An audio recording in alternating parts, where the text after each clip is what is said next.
Hi hello నమస్తే beautiful people welcome back to our channel. ఈ రోజు మన వీడియో వచ్చేసి ఆకాకరకాయ ఫ్రై సింపుల్ అండ్ టేస్టీగా నా స్టైల్లో చూపిస్తున్నాను. దానికోసం నేను ఒక పావు కేజీ వరకు ఆకాకరకాయలు అయితే తీసుకున్నాను.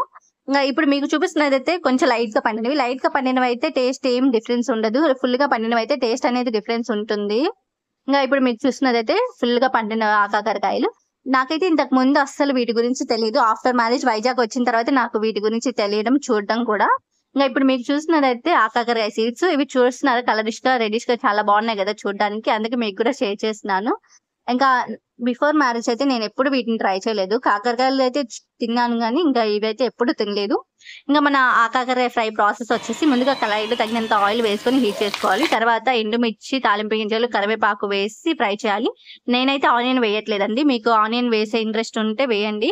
నాకు ఫ్రైలో ఆనియన్ అనేది నచ్చదు, సో నేనైతే అందుకే వేయట్లేదు. ఇంకా అవి ఫ్రై అయిన తర్వాత మనం ఆకాకరకాయ ముక్కలు అయితే వేసుకోవాలి. చూస్తున్నారు కదా, నేనైతే లైట్ గా పండిన ఆకాకరకాయలు కూడా వేసి ఫ్రై చేస్తున్నాను. మీకు ఇష్టం ఉంటే అవి వేయండి, లేకపోతే అవాయిడ్ చేయండి. ఇంకా అవి లైట్ గా ఫ్రై అయిన తర్వాత కొంచెం సాల్ట్ అలాగే కొంచెం పసుపు వేసి ఫ్రై చేసుకోవాలి.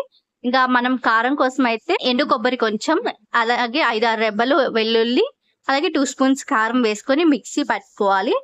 ఇంకా ఈ కారపొడిని ఫ్రైలో వేసి ఒక 2 మినిట్స్ వేగనిచ్చి తర్వాత స్టవ్ ఆఫ్ చేయడమే. అంతే, సింపుల్ అండ్ ఈజీ ఆకాకరకాయ ఫ్రై అయితే రెడీ అయిపోతుంది. ఈ ఫ్రై పప్పులో కానీ రసంలో కానీ కాంబినేషన్ గా చాలా బాగుంటుంది.